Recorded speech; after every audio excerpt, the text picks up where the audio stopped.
ನಮಸ್ಕಾರ, ಇನ್ ಸಮಾಚಾರಕ್ಕೆ ಸ್ವಾಗತ. ನಾನು ಪ್ರತೀಕ್ಷಾ. ಮೊದಲಿಗೆ ಈ ಕ್ಷಣದ ಹೆಡ್ಲೈನ್ಸ್.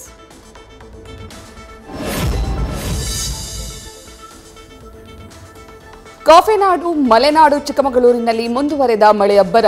ಕಳೆದ ರಾತ್ರಿ ಬಿರುಗಾಳಿ ಮಳೆಗೆ ಕೆಳಗೂರು ಗ್ರಾಮದ ಬಳಿ ಹೆದ್ದಾರಿಯಲ್ಲಿ ಧರೆಗುರುಳಿದ ಬೃಹತ್ ಮರ. ಕೆಲಕಾಲ ಸಂಚಾರ ಅಸ್ತವ್ಯಸ್ತ, ಪರದಾಡಿದ ಸವಾರರು.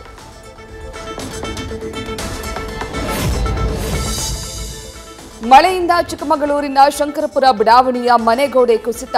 ಅದೃಷ್ಟವಶಾತ್ ಮನೆಯಲ್ಲಿದ್ದವರು ಅಪಾಯದಿಂದ ಪಾರು. ಮನೆಗೆ ಹಾನಿಯಾಗಿದ್ದು ನೆರವಿನ ನಿರೀಕ್ಷೆಯಲ್ಲಿರುವ ಮನೆ ಮಾಲೀಕ ಅಶೋಕ್.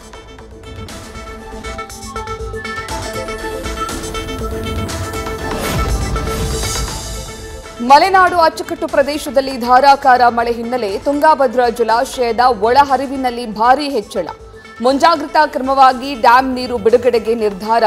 ಎಚ್ಚರಿಕೆಯಿಂದ ಇರುವಂತೆ ನದಿ ಪಾತ್ರದ ಜನರಿಗೆ ಅಧಿಕಾರಿಗಳಿಂದ ಸೂಚನೆ.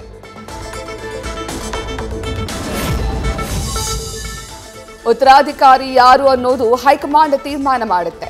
ಬಾಲಿಶವಾದ ಹೇಳಿಕೆ ನೀಡಿದರೆ ಪಕ್ಷಕ್ಕೆ ಡ್ಯಾಮೇಜ್. ಸಿಎಂ ಪುತ್ರನ ವಿರುದ್ಧ ಕ್ರಮಕ್ಕೆ ಡಿಕೆಶಿ ಆಪ್ತ ಶಾಸಕ ಬಸವರಾಜ ಶಿವಗಂಗಾ ಆಗ್ರಹ.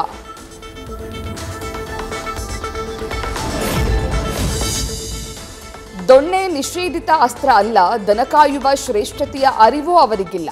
ಕಾಂಗ್ರೆಸ್ನವರಿಗೆ ಲೂಟಿ, ಭ್ರಷ್ಟಾಚಾರ ಬಿಟ್ಟು ಏನೂ ಗೊತ್ತಿಲ್ಲ. ರಾಜ್ಯ ಸರ್ಕಾರದ ವಿರುದ್ಧ ಎಂಎಲ್ಸಿ ಸಿಟಿ ರವಿ ತೀವ್ರ ವಾಗ್ದಾಳಿ. ಬೆಂಗಳೂರು ದಕ್ಷಿಣ ಭಾಗದಲ್ಲಿ DCM DK Shivakumar city rounds. ಜಿಗಣಿಯ ಬಯೋಕಾನ್ ಸಂಸ್ಥೆ ಮುಂಭಾಗದ ರಸ್ತೆಯ ಪರಿಶೀಲನೆ. ಇಂದು ಅಭಿವೃದ್ಧಿ ವಿಚಾರವಾಗಿ ಅಧಿಕಾರಿಗಳ ಜೊತೆ ಡಿಸಿಎಂ ಸಭೆ.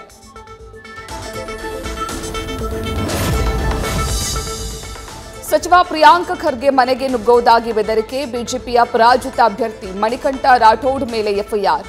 ಬ್ರಹ್ಮಪುರ ಠಾಣೆಯಲ್ಲಿ ದೂರು ದಾಖಲಿಸಿ ಕ್ರಮಕ್ಕೆ ಸಿದ್ದಾರೂಢ ಕಾಂಬಳೆ ಆಗ್ರಹ.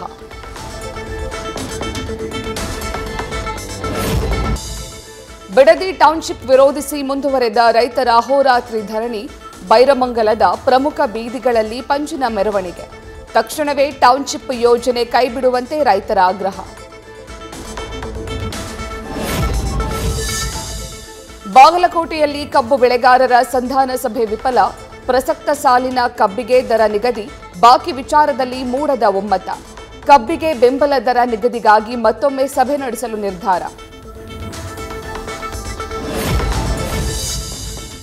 ಜನರ ಸಮಸ್ಯೆಗೆ ಸ್ಪಂದಿಸದೆ ಪಿಡಿಒ ನಿರ್ಲಕ್ಷ್ಯದ ಆರೋಪ.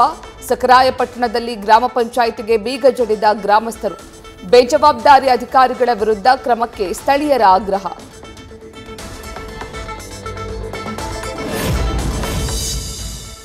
ಕುಂದಾನಗರಿಯಲ್ಲಿ 201ನೇ ಕಿತ್ತೂರು ಉತ್ಸವದ ಸಂಭ್ರಮ. ಸಚಿವರು ಸ್ವಾಮೀಜಿಗಳ ನೇತೃತ್ವದಲ್ಲಿ ದೀಪ ಬೆಳಗುವ ಮೂಲಕ ಚಾಲನೆ. 3 ದಿನಗಳ ಕಾಲ ನಡೆಯಲಿರುವ ಕಿತ್ತೂರು ಉತ್ಸವ.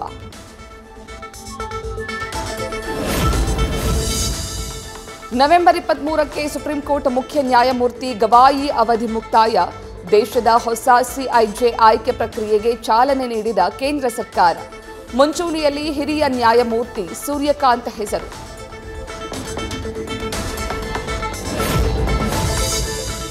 ರಕ್ಷಣಾ ವಲಯದಲ್ಲಿ ದೇಶವನ್ನ ಸ್ವಾವಲಂಬಿಯನ್ನಾಗಿ ಮಾಡಲು ಕೇಂದ್ರ ಹೆಜ್ಜೆ.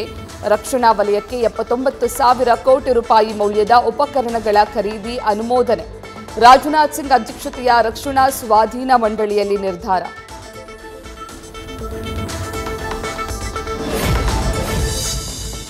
ಅಯೋಧ್ಯೆಯ ರಾಮಮಂದಿರದ ದರ್ಶನದ ಸಮಯದಲ್ಲಿ ಬದಲಾವಣೆ.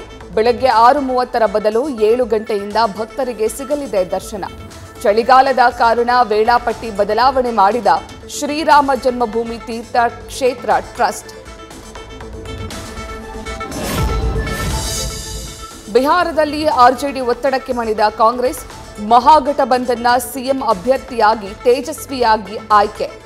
ಇಂದು ಸಮಸ್ತಿಪುರದಿಂದ ಪ್ರಧಾನಿ ಮೋದಿ ಚುನಾವಣಾ ಪ್ರಚಾರ ಶುರು.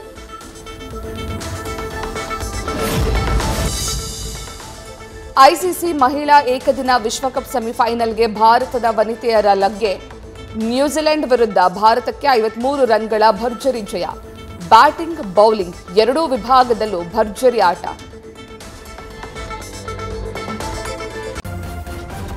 ನ್ಯೂಸ್ ಫಸ್ಟ್ ನಿರ್ಭೀತಿಯಿಂದ ನಿಮ್ಮ ಪರವಾಗಿ.